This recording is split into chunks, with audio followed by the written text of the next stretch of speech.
О проделанной работе Минюста сегодня президенту доложил глава ведомства Марат Джаманкулов. Он сообщил Сооронбаю Жээнбекову, что в рамках государственной политики по цифровизации страны Министерством юстиции проведена тщательная работа по улучшению качества предоставляемых населению государственных услуг, связанной с внедрением цифровых технологий. При этом он подчеркнул, что перевод госуслуг в электронный формат является одним из приоритетных направлений министерства. Марат Джаманкулов добавил, что с сентября прошлого года в рамках реализации судебно-правовой реформы полноценно начал функционировать Департамент пробации при Министерстве юстиции. На данный момент проводится доукомплектование штатной численности департамента через конкурсный отбор. Департамент пробации при Министерстве юстиции начал свое функционирование с 1 сентября 2019 года.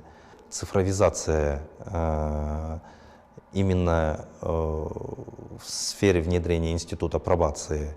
Мы сейчас готовим автоматизированную информационную систему пробации. В этом году мы ставим задачу, чтобы подсоединить ее к единому реестру преступлений.